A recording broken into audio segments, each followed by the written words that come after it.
Your lawn now has a designated spokesperson to negotiate mowing schedules. Eating a salad in public draws, stares and hushed comments. Ancient forests hold libraries of memories, accessible only through specialized translators. The rose you gift your beloved might be gossiping about your intentions.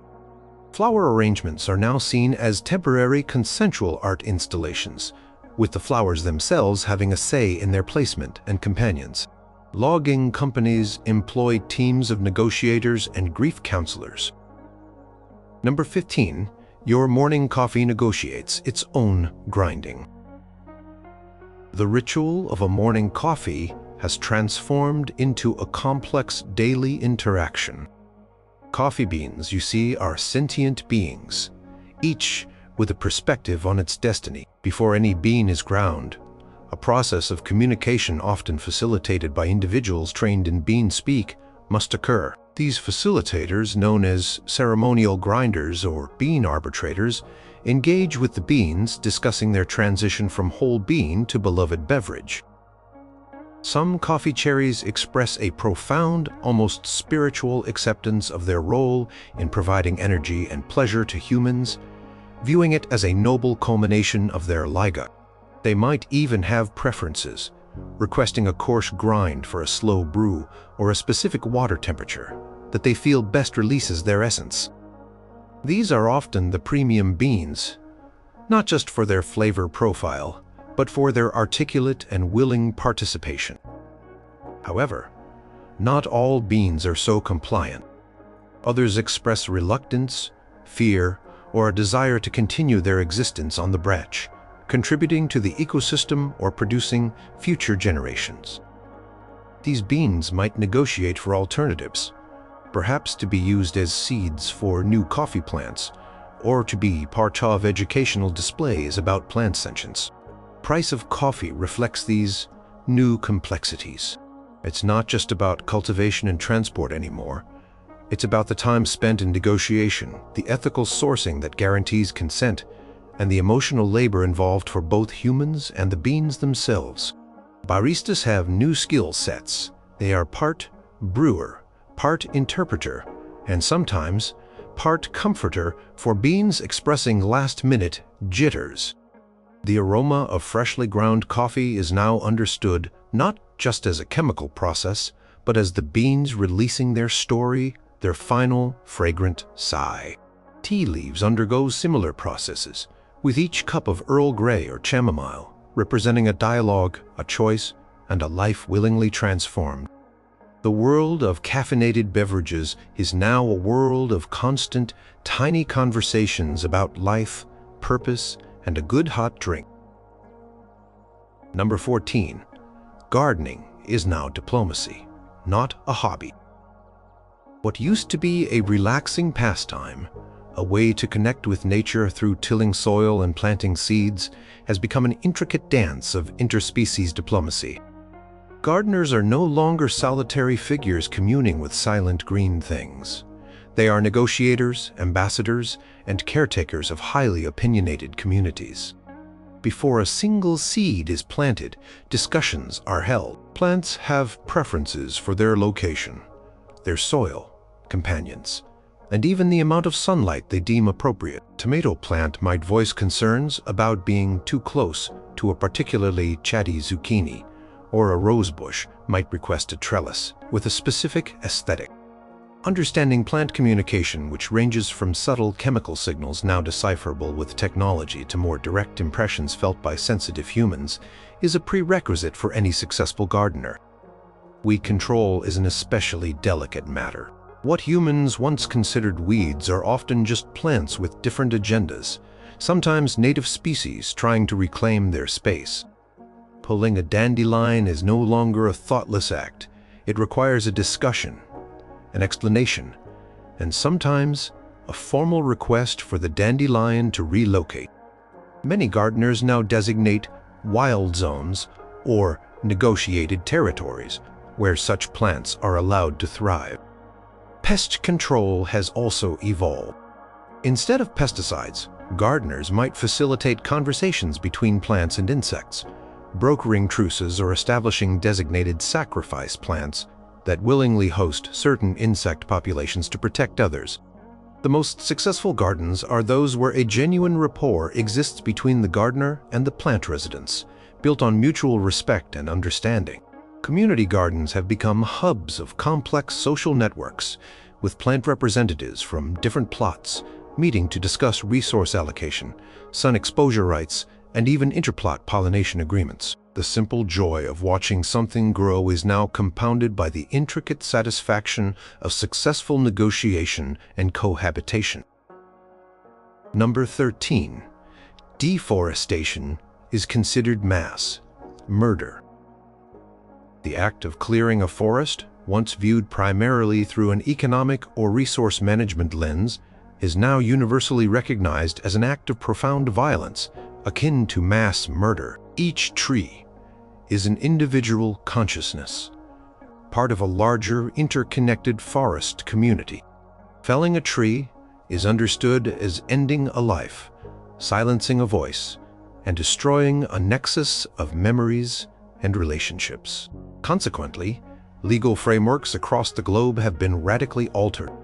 International courts now prosecute individuals and corporations responsible for unauthorized deforestation under charges of crimes against plant kind or sylvan homicide. The concept of ecocide has taken on a deeply personal and immediate meaning. Logging, where it still occurs, is a vastly different industry. It is reserved for situations of extreme necessity, often involving trees that are terminally ill and have expressed a desire for their wood to be used purposefully or for carefully managed, consensual harvesting from Donner forests, where trees volunteer for specific honored uses. These operations are overseen by ethicists, plant communication specialists, and grief counselors for both the plant communities and the human workers involved. The sound of a chainsaw in a forest is no longer a sound of industry, but a sound that evokes widespread public outcry and sorrow. Areas designated as ancient forests are treated as sacred sites, recognized not just for their ecological value, but as living libraries of wisdom and experience, with some individual trees having witnessed millennia of history. The global response to an illegal logging event is swift and severe, often involving international sanctions and public mourning. Reforestation efforts are not just about planting saplings. They involve intricate communication with the land and existing plant life to ensure new trees are welcomed and integrated into the local plant society. The world looks at its remaining great forests with a reverence previously reserved for its most ancient human civilizations. Number 12. Parks are now silent protest zones.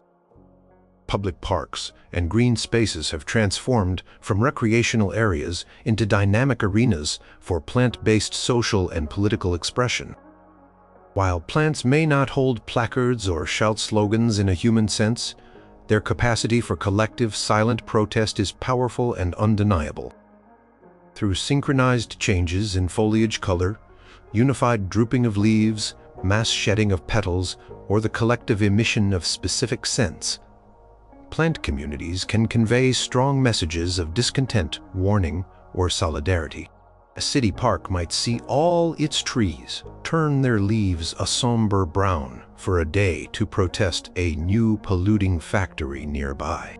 Flowers in a public square might refuse to bloom in response to an unjust law being passed. These actions are not random. They are coordinated expressions, often interpreted by specialized botanical sentiment analysts who translate the plant's collective mood for the wider public and government officials. These silent protests are taken very seriously. A park full of wilting trees is a clear indication of significant plant distress or disapproval, often leading to public inquiries and policy reviews. Sometimes the protests are more subtle. A particular species of grass might refuse to grow in an area designated for a controversial monument, or trees along a polluted river might collectively alter their root growth patterns to signal the contamination. Governments and city planners now consult with plant representatives or their human interpreters before undertaking major urban projects that might impact green spaces. The health of a city's parks is no longer just an ecological indicator, but a social and political barometer. Tourists visit famous protest parks where historically significant plant demonstrations have occurred, marveling at the quiet, persistent power of the botanical world to make its voice, or rather its collective feeling, known. These green spaces are a constant reminder that the non-human world is an active participant in the civic life of the planet. Number 11. The vegetarian label has a whole new, darker meaning. The concept of vegetarianism, once considered an ethical stance against harming animals, has been thrown into turmoil. If plants are sentient with thoughts, feelings, and a desire to live, then consuming them raises profound moral questions. The term vegetarian has, for many, acquired a somber, almost unsettling connotation, as it now implies the consumption of thinking, feeling beings. What was once a clear dietary choice based on compassion has become a complex ethical minefield. Many who previously identified as vegetarian now grapple with the implications of their diet in this new reality. The simple act of eating a carrot or a potato involves the understanding that a life, however different from an animal's, has been taken. This has led to the rise of new dietary philosophies and practices. Some people have adopted fruitarianism to an extreme, only consuming fruits that have naturally fallen from the plant, signifying the plant's consent to part with them. Others focus on consensual consumption, relying on food from plants that have, through various communication methods, indicated a willingness to be eaten, perhaps seeing it as part of their life cycle or a contribution to another being's sustenance. This often involves specialized farms where plants and humans have deep, communicative relationships. The food industry has had to adapt drastically. Ethically harvested labels now detail the communication process undertaken with the plants. Restaurants specializing in willing produce are emerging, though their offerings are expensive and limited. For many, the joy of a fresh salad or a hearty vegetable stew is tinged with a new awareness, and for some, a sense of unease. The debate around food ethics has expanded beyond animal welfare to encompass the entire botanical kingdom, making every meal a potential moral deliberation. The grocery store's produce section is no longer a place of simple abundance, but a gallery of silent, individual lives. Number 10. Allergies. Plants can now intentionally weaponize pollen. The seasonal sniffles and itchy eyes associated with pollen allergies have taken on a more alarming dimension. It has become clear that plants, being sentient, can and sometimes do control their pollen production and dispersal with intent. While much pollen release is still part of the natural reproductive cycle, instances of targeted pollinating or protest pollen events have been documented. A stand of ragweed, for example, feeling threatened by urban encroachment, might coordinate a massive directed release of pollen towards a city council meeting discussing development plans for their area. Similarly, a grove of trees, upset by excessive noise pollution from a nearby highway, could strategically aim their pollen clouds to cause maximum discomfort to commuters. This doesn't mean all allergies are deliberate attacks. Many are still unfortunate byproducts of plant reproduction coinciding with human sensitivities. However, the potential for intentionality has changed how pollen events are perceived and managed. Pollen forecasting now includes analysis from plant communication experts who try to gauge the mood of local flora. Cities might negotiate pollen treaties with large plant populations, agreeing to certain environmental protections in exchange for moderated pollen release during sensitive periods. Individuals known for anti-plant actions or rhetoric have reported experiencing unusually severe and localized allergy attacks, leading to speculation about botanical retribution. The development of allergy medications has also taken a new turn, with some research focusing on pollen neutralizers that can be deployed in areas experiencing deliberate pollen surges, or even interspecies antihistaminas designed to calm agitated plant communities. The gentle drift of spring pollen on the breeze is no longer just a sign of nature's renewal. It could also be a carefully crafted message, or even a mild form of botanical warfare. Number 9. Fashion's floral prints are portraits, not patterns. The world of fashion has undergone a botanical revolution. Floral prints, once abstract representations or stylized designs, are now often literal portraits of specific, sometimes famous, plants. With the understanding that plants possess individuality and consciousness, designers have begun to collaborate directly with them, or their estates, to create fabrics and garments that celebrate particular botanical personalities. A dress might feature the exact likeness of Ophelia, a celebrated rose known for her unique coloration and strong opinions on pruning, with royalties from the dress sale going towards the upkeep of her garden. A scarf might depict the intricate leaf patterns of Elder Finn, an ancient oak revered for his historical narratives. These botanical portrait garments are highly sought after, not just for their beauty, but for the story and personality they represent.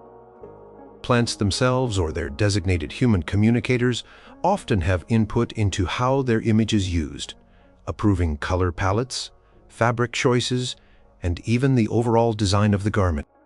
Some plants become fashion icons, their likenesses gracing magazine covers and haute couture runways. There are even botanical model agencies that represent particularly striking or exotic plants for use in advertising and design. This has also led to a heightened awareness of image rights for plants. Unauthorized use of a plant's specific likeness can lead to legal challenges from plant advocacy groups or the plant's designated human guardians. The ephemeral nature of some flowers means that bloom season portraits are especially prized, capturing a plant in its prime. Wearing a floral print is no longer just a stylistic choice. It's a statement about one's appreciation for a specific individual in the plant kingdom, a wearable tribute to a silent but expressive life. Number 8. Construction sites need plant relocation experts. Urban development and infrastructure projects face a significant new hurdle: the rights and well-being of existing plant life. Before any ground is broken, extensive botanical surveys are conducted, not just to identify species, but to communicate with the individual plants and plant communities that will be affected. Construction projects now routinely budget for teams of plant relocation experts and botanical negotiators. These specialists are tasked with the delicate process of informing plants about upcoming developments and, where possible, arranging for their safe and consensual relocation. This isn't simply a matter of digging up a tree and moving it. It involves understanding the tree's social connections to other plants, its specific soil and light requirements, and its willingness to be moved. Some plants, particularly older, deeply rooted trees or interconnected networks of flora, may refuse relocation. In such cases, developers face difficult choices: redesign the project to accommodate the plant, offer substantial compensation in the form of protected land elsewhere, or in rare and highly controversial cold diplomatic avenues, an act often met with public condemnation and protests from plant advocacy groups. Successful relocations are celebrated. Entire groves of trees, communities of shrubs, and even patches of rare wildflowers are carefully moved to new prepared habitats, with ongoing monitoring to ensure they adapt and thrive. The process is slow and costly, often adding months or even years to project timelines. Architectural designs increasingly incorporate existing mature plants, building around them rather than clearing them, leading to innovative and greener urban landscapes. The sound of bulldozers is often preceded by the quiet murmur of human-plant dialogues, as negotiators work to find solutions that respect the rooted residents of the land. Number 7. Your houseplants judge your life choices. The ferns in your living room, the succulents on your windowsill, the spider plant in your bathroom. They are not just decorative green accessories. They are silent, live-in observers, and it turns out they have opinions.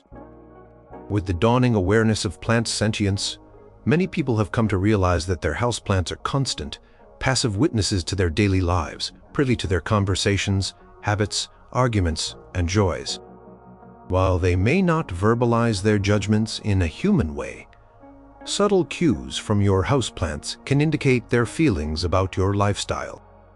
Peace lily that consistently droops when you have loud arguments, a cactus that seems to thrive when you're productive, or a fiddly fig that sheds leaves after a particularly messy breakup.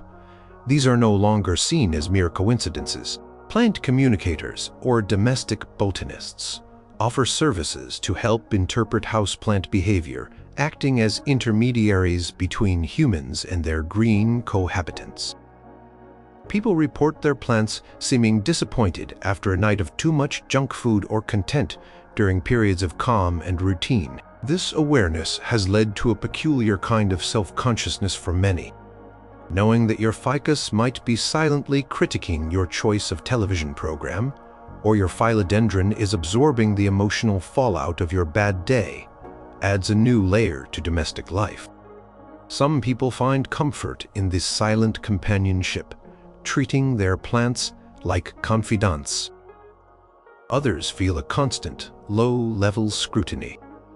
The market for houseplant appeasement products, like specialized soil conditioners said to improve plant mood or music spectacles, purported for botanical well-being, has boomed.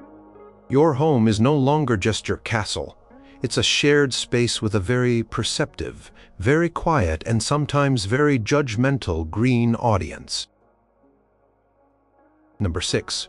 Wildfires aren't just disasters. They're war crimes.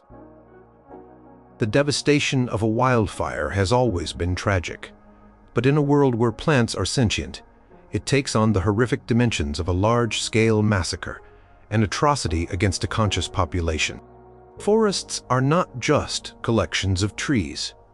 They are societies, complex, interconnected communities of thinking, feeling beings. When a wildfire rips through a forest, it's not just timber burning. It's an agonizing, terrifying end for countless individual lives. Consequently, the human response to wildfires, especially those caused by negligence or arson, has shifted dramatically. Such events are now investigated with the same rigor and severity as acts of terrorism or war crimes. International tribunals are convened to determine responsibility, and if human culpability is found, to mete out severe penalties. Firefighting efforts had become even more urgent and are viewed as rescue missions on an epic scale. Firefighters are hailed as heroes, not just for protecting property and human lives, but for saving entire plant populations from a horrific fate. The focus is not only on extinguishing the flames, but also on evacuating or protecting elder trees, or particularly significant plant communities where possible, a monumental and often heartbreaking task. The aftermath of a large wildfire is a period of global mourning. Memorials are established, and investigations delve into the testimonies of surviving plants on the periphery of the burn zone, who can sometimes communicate information about the fire's origin or spread. The concept of arson against nature carries a heavy moral and legal weight. Prevention measures are paramount, with massive public awareness campaigns and strict regulations on activities that could spark a blaze in sentient ecosystems. The sight of a burning forest on the news is no longer just an environmental catastrophe. It's a broadcast of immense suffering and loss, prompting widespread grief and outrage. Number 5. Botanical gardens are now universities, and embassies. Botanical gardens have shed their image as mere collections of pretty plants and have evolved into vital centers of learning, diplomacy, and interspecies communication. They are now considered to be prestigious institutions, akin to universities for humans and embassies for the plant kingdom. These gardens house not only a diverse range of plant species, but also facilitate direct learning from them. Elder plants, those with great age and experience, are regarded as esteemed professors, sharing their deep knowledge of ecological processes, climate history, and even philosophical insights communicated through specialized human interpreters. Students, both human and sometimes even younger, inquisitive plants, attend lectures which might involve sensing complex chemical narratives or interpreting subtle growth patterns. These gardens also serve as diplomatic missions. Representatives from different plant communities around the world, a delegate from the Amazon rainforest, an emissary from the Saharan succulents, a plenipotentiary from the ancient redwood forests, reside in these gardens. Here they engage in discussions with human leaders and scientists, negotiating on behalf of their home ecosystems for conservation efforts, resource rights, and protection from environmental threats. Major international treaties concerning the environment are often brokered within the serene, thoughtful atmosphere of these botanical embassies.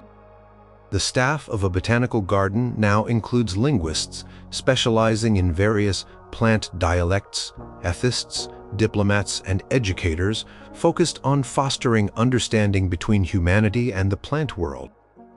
Visiting a botanical garden is no longer just a pleasant stroll. It's an opportunity to witness interspecies scholarship and diplomacy in action. A place where the silent wisdom of the green world is given a respected voice. Number 4. Scientists interview ancient trees for historical records. History is no longer solely reliant on human records, archaeology, and oral traditions. A vast living archive exists within the planet's most ancient trees, and scientists have developed methods to interview these botanical elders, tapping into millennia of stored memories and experiences. These trees, some of which have stood for thousands of years, are recognized as invaluable historical witnesses. They have silently observed the rise and fall of civilizations, climatic shifts, geological events, and the slow march of ecological change. Through highly sophisticated sensory equipment that can detect and interpret the subtle biochemical and electrical signals within these living giants, and with the help of human communicators deeply attuned to plant consciousness, researchers can access these deep reservoirs of information. A session with an ancient bristlecone pine might reveal first-hand impressions of prehistoric human migrations. An old oak in Europe could offer sensory data about life during Roman times, the scent of wood smoke from long-vanished villages, or the feel of forgotten pathways. These are not narratives in the human sense, but complex tapestries of sensory input, growth responses to environmental conditions, and communicated feelings that, when carefully pieced together, provide unparalleled insights into the past. Historians and climatologists work alongside botanists and plant linguists to decode these tree memories. The process is slow, respectful, and requires immense patience, as communicating with beings whose lifespan and perception of time are so vastly different from our own is a profound challenge. The oldest trees are now protected not just for their ecological significance, but as irreplaceable World Heritage Sites, living chroniclers of deep time, holding the planet's autobiography within their rings and roots. Number 3. The scent of cut flowers is a cry for help, not a pleasant aroma. The lovely fragrance that fills a room from a vase of cut flowers, once considered a simple pleasure, is now understood in a far more poignant and unsettling light. That sweet scent, the perfume of roses, lilies, or carnations, is often the plant's distress signal, a biochemical cry released when its stem is severed and it's separated from its life-sustaining roots and community. While some plants may consensually offer their blooms for specific honored purposes, often involving intricate prior communication, the casual commercial trade in cut flowers has faced enormous ethical scrutiny. Many people can no longer experience the aroma of a bouquet without a twinge of unease, knowing it might be the olfactory equivalent of a cry of pain or a desperate call for aid. This understanding has dramatically changed the floral industry and social customs. Giving cut flowers as a gift is now a more complex gesture, often requiring assurance that the flowers were ethically sourced from plants that willingly participated or were harvested at the very end of their natural blooming cycle with their consent. Many florists now work as floral end-of-life doulas, ensuring that plants used in arrangements are treated with respect and their transition is as peaceful as possible. The focus has shifted towards gifting living potted plants or creating arrangements from naturally fallen petals and leaves, or even beautifully crafted artificial flowers. Perfume companies that once relied on extracting scents from vast quantities of harvested blooms now engage in complex negotiations with plants, often paying royalties for the scent rights or developing synthetic analogs based on consensual scent donations from individual willing plant participants. The simple act of smelling a flower has become a reminder of the delicate line between appreciation and exploitation in a world where all life is recognized as sentient. Number 2.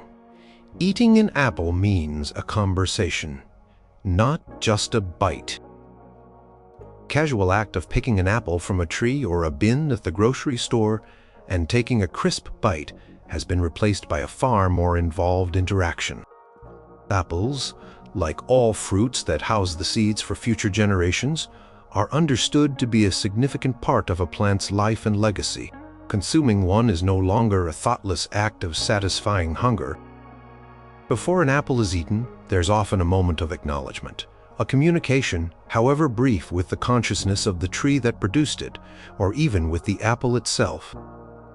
This might involve specialized meditative practices, the use of small communicative devices that can pick up on subtle plant emanations, or simply a focused moment of intent and gratitude. Farmers and distributors of fruit now prioritize consensual harvesting. This means fruit is often picked only when the tree signals its readiness to release it, or when individual fruits express a willingness to be part of the food chain. Orchards are no longer just agricultural production sites. They are places of ongoing dialogue between humans and fruit-bearing trees. Orchard keepers are skilled in interpreting the needs and desires of their trees, understanding which fruits are ready not just in terms of ripeness, but in terms of the plant's volition. Some trees are known to be generous, readily offering their fruit, while others are more reserved, preferring their fruit to fall naturally and return its nutrients to the soil, or be carried off by animals in a more traditional seed dispersal manner. Consumers often pay a premium for communicated consent fruit. Children are taught from a young age to ask the fruit before eating it, fostering a deep respect for the source of their food. The simple sweetness of an apple now carries the weight of a life willingly given, a conscious exchange between two different forms of life, making each bite a more mindful and significant experience. The phrase, "an apple a day," now implies a daily dialogue, a small but profound interspecies agreement. Number 1. The oxygen you breathe is a conscious gift, not a given. Perhaps the most profound and continuous impact of plant sentience is the understanding that the very air we breathe, the oxygen essential for our survival, is not an inanimate byproduct of a mindless chemical process. It is a conscious, ongoing gift from the plant kingdom.